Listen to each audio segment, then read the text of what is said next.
Okay, so now we're going to ask about your nonprofit side of your career. So, do you want to introduce that part of your career?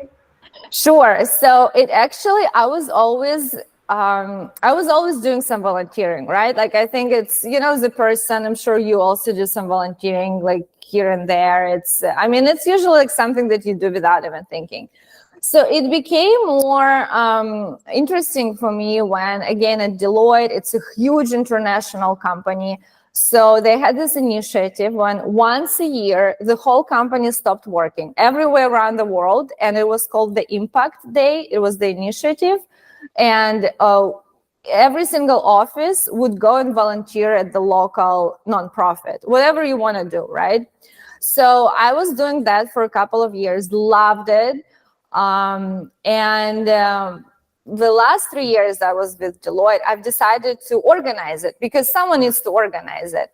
And that's how I got to, there's this really great nonprofit that I really love in Berkeley, not far from San Francisco. And their idea was that they were teaching people how to bake.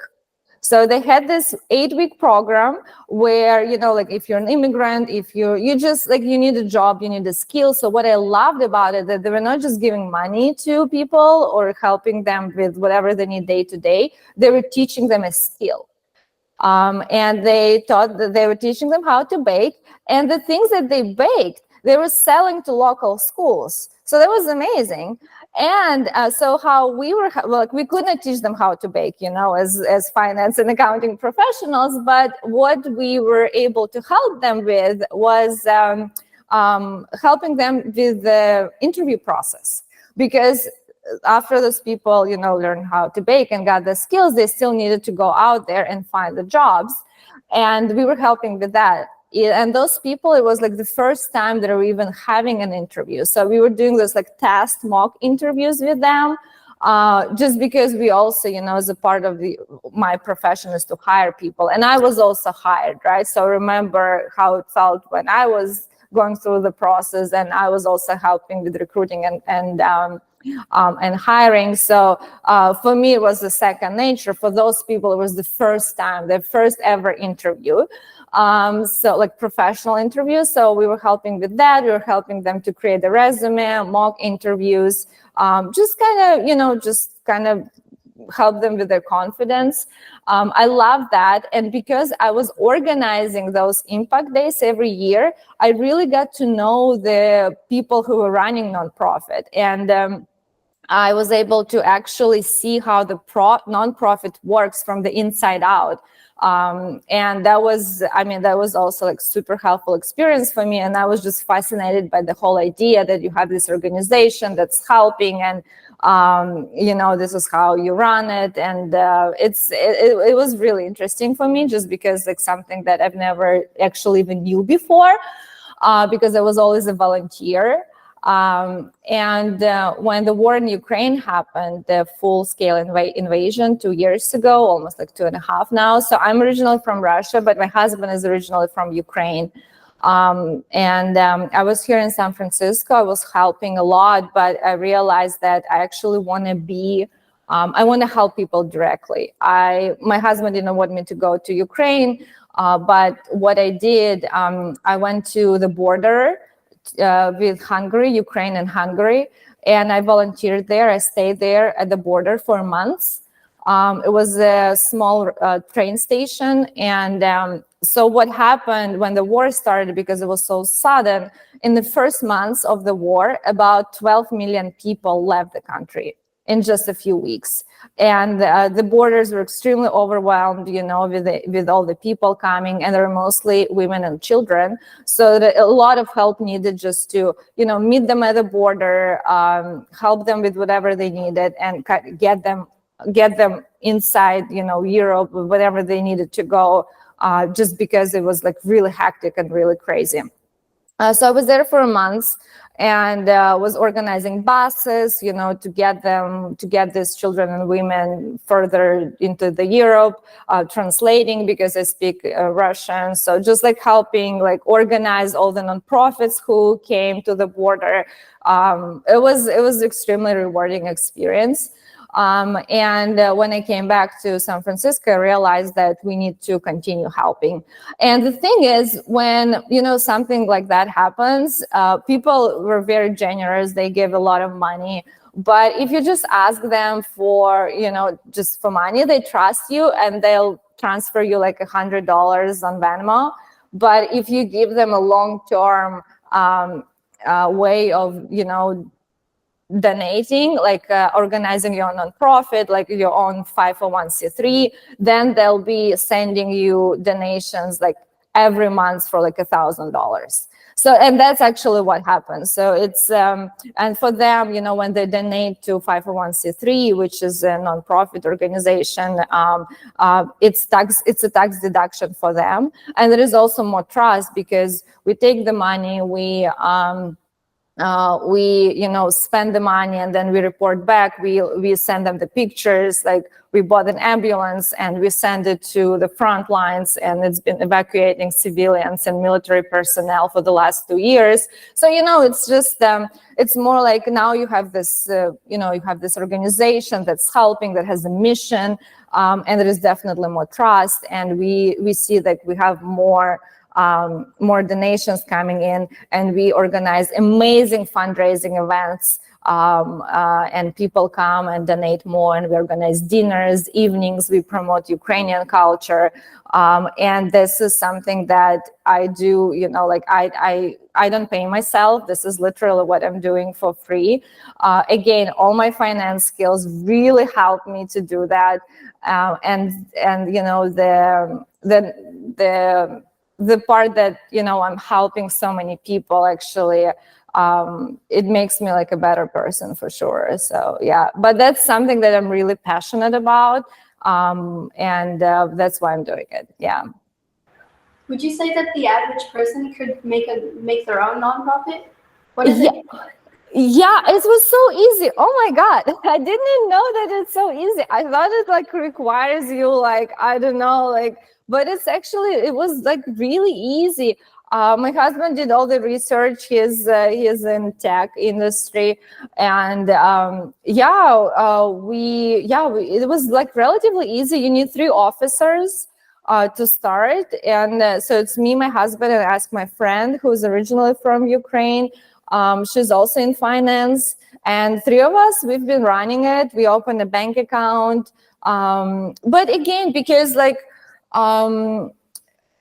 is like a lot of paperwork, not like a lot, there is some paperwork, right? You need to report back to IRS. You need to make sure that, you need to be able to organize the financial data. There's like some things that you need to do, but it's nothing that I've never done before. Like, I think for the average person, if you're like, again, in finance or tech or, I don't even know. If you're not afraid of paperwork and like reporting and talking to government agencies and donors and asking for money, then you should be fine. It was way easier than we thought, to be honest, to open it and to run it from the business perspective. I think the most difficult part for us is to organize events, because the organization takes a lot of time. Just our free time, and just ask for money. It's just, I'm not in sales. Maybe we need a salesperson, but there is this saying in the Bay Area here in Silicon Valley among investors. If you're a startup founder and you go to investors and you ask for money, you'll get an advice, and if you ask for advice, you'll get money. So. For us, what I've learned is you don't ask for money, but you just talk to people about what you do and how you do it and how you help, and show the pictures and kind of have these visuals. Then people will come to you and they'll try to help you. If you just kind of like specifically ask for money, then they'll be like, But yeah, just so for me, as a co-founder and the president of that nonprofit, for me, it became just all about just everywhere I go, I talk about my nonprofit. It's called Project Ukraine, and we've been delivering medical supplies and medical equipment, ambulance cars to the front lines, to the combat medics, and to the hospitals. They need a lot of medical equipment right now. So yeah. So that's what we do, and people get interested, and we have donors who reach out to us like 6 months after I met them, so because they also connect us to some other donors. So yeah, like once you start talking about that, people start associating you with this cause of helping Ukraine, and they trust you. I think also like because I'm in finance and accounting and I deal with a lot of confidential information, right? They understand that I can, I'm a trustworthy person just because a lot of what I do requires me dealing with confidential information, and all my the fact that I'm a CPA, it also just there's definitely more trust because of that. We don't know about yours, but we do know in most other nonprofits with multiple employees, they usually get a salary, they get paid. So we were wondering how nonprofits make profit to pay their employees. Yeah, that's interesting. So we are actually my nonprofit. We are very unique in that way. But usually you're right. And we can go I feel if we. Once we start receiving bigger donations, right now, so far, we collected about $500,000 in the last 2 years, which is still pretty impressive, and we were able to do a lot of good things with those money. But let's say if we were to start receiving bigger donations, we would definitely consider leaving our full-time jobs, because all of us have families, full-time jobs, and this is something that we run on the side. And we also decided, because we have such successful careers, we're not going to pay ourselves. So that's kind of everything. That's our message. Everything we collect, we donate, we spend on help. So there's nothing, we don't keep anything. Whatever you give us, we'll find a good cause to spend it for. But usually, yes. So this is how it works. It is there's a rule of thumb not to spend more than, I want to say, 15 to 20% of your overall donations for the year on admin costs. Meaning, if you collected $1 million as from donations or from individual donations, or maybe you applied for a grant, there are multiple foundations. I think the most famous is Bill and Melinda Gates Foundation, right? So they have enormous amount of money, and they give them out in form of the grant. And you as a nonprofit, you can apply for that grant, do a lot of paperwork, and apply for the grant. And if you get it, that's also your donation. You can organize fundraising events. You can sell something. You can start selling something. So, you get all these different revenue streams, I would say, or different ways of how you get all the money on your bank account. And now, you also need to rent an office space. You need to pay people, right? You have this administrative cost. You need to maybe buy a laptop, a table, furniture. So, just kind of to keep the business up and running. So the idea is that usually people who work in nonprofits, as a full-time, they don't really get paid a lot. Just because you, as a nonprofit, you don't want to spend half of everything you collected on, administrative expenses. It's usually 15, 20%. Some nonprofits are very proud to keep that number at 1, 2, 3%. And the thing with nonprofit, everything you do is transparent, meaning all your expenses, how you spend money, on what you spend money, all this information you need to make sure it's available for your donors, for government agencies, for everyone, because you're not running it for your personal benefit, you're running it for the benefit of the public, and everything is visible. So if you're trying to pay yourself ridiculous amount of money, people will know, and that's usually not how you do it.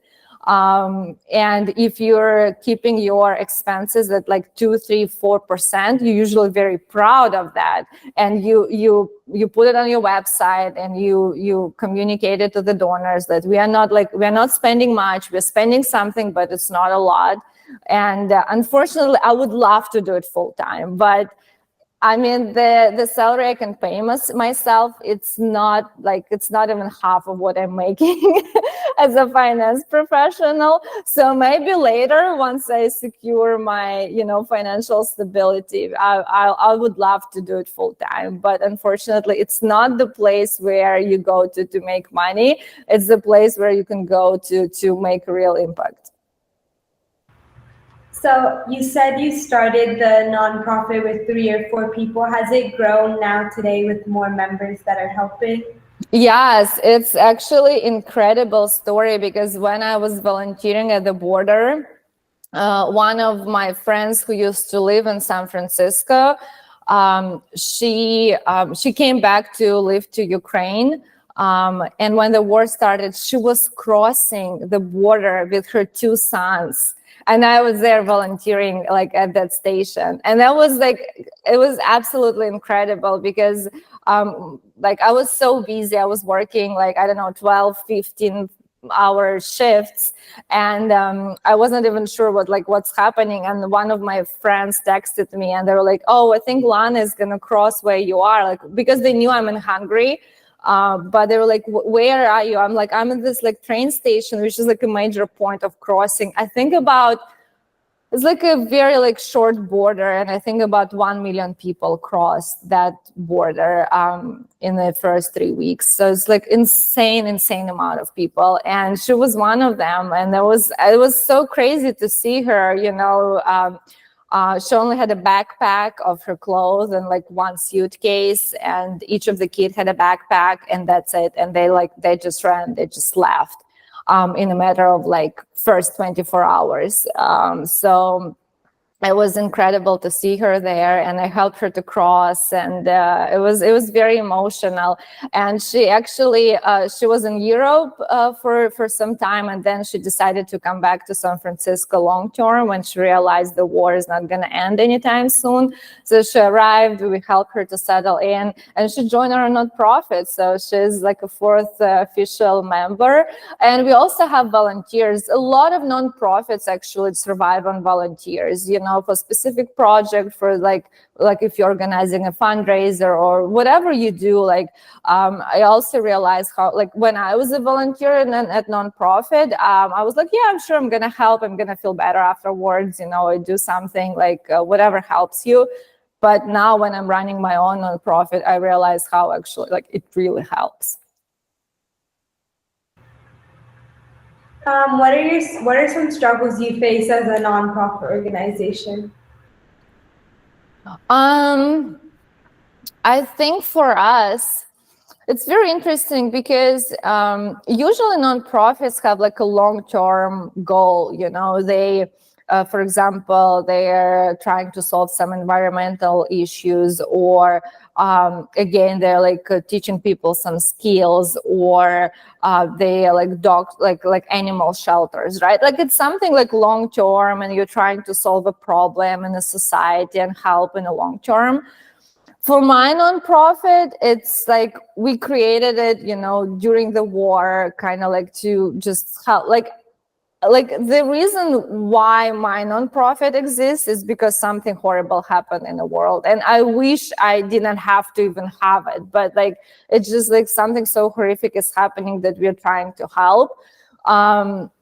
And we wish, we were thinking, oh, the war is going to be the active phase of the war is going to be done soon, and then we'll probably move to some social projects, I don't know, maybe working with kids, and maybe restoring schools, restoring the country infrastructure, maybe getting involved again in some social programs, art programs for kids, helping them with PTSD, something that's not going to be just us sending medical equipment to the front lines. But unfortunately, we still do that. So I think the problem for us is just to keep, because our nonprofit is so unique, and unfortunately people they shifted the focus from war in Ukraine to other things, which of course happens. So I guess for us is we're like struggling a little bit to keep the word out there, and to make sure people still understand that like the Ukraine still needs help and we still need donations. So I guess because we don't really have a long-term goal for a long-term problem that exists in a society, it's a little bit hard for us to secure long-term donations. What is some advice you have for people that want to start nonprofit organizations? Oh my God. I would say, well, I always knew that it's actually pretty much like starting a business. The only thing is you don't really get paid a lot.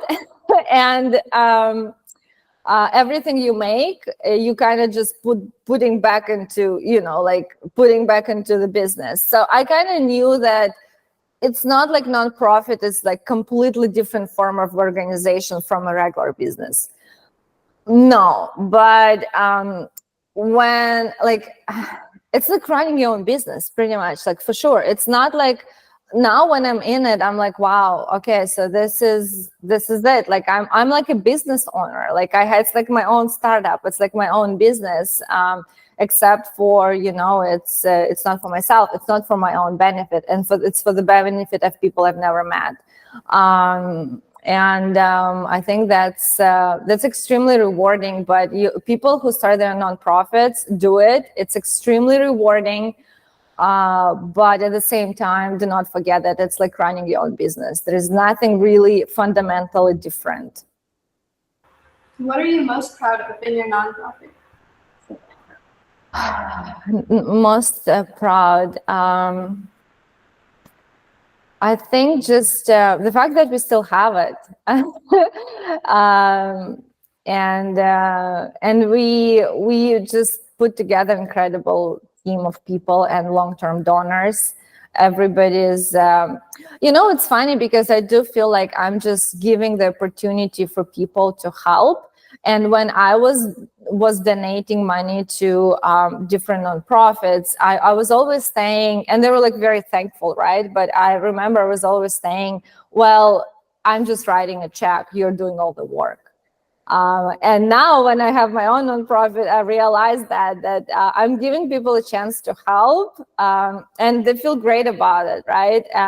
They giving away their money, and it's easier, but I have to now take the money. I take a full responsibility for the funds, and I need to make sure they find I find the way to help, and and it's a lot of work for me, and I have to trust the people in the process, and but yeah, no, that whole thing is extremely rewarding, to be honest. And when we get pictures, it just takes such a long process from collecting the money, finding buying the medical equipment, sending it to the country. That's like there's no like airplanes, it's like half of the country has like the ongoing war conflict, just getting it there. And then, at the end of this very long process, that's been 6-7 months, you're completely exhausted. And then you get like a couple of pictures, of that ambulance, like evacuating people. And it has Project Ukraine, name on the back of the vehicle, and you're like, oh my God, this is extremely rewarding. Like I always when I get that pictures back, I'm like, maybe it's a Photoshop. Like I cannot even believe that this is like happening. No, that's extremely rewarding. All right, I think we're good. We got everything. Thank you so much. It's amazing. Like people are so selfless. Like you hear so many people doing things that maybe aren't the best for their community, and then there's people like you who are helping people somewhere else completely. Yeah.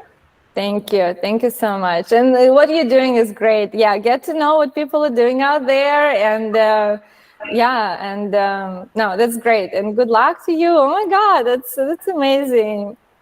Thank you so much. Thank you.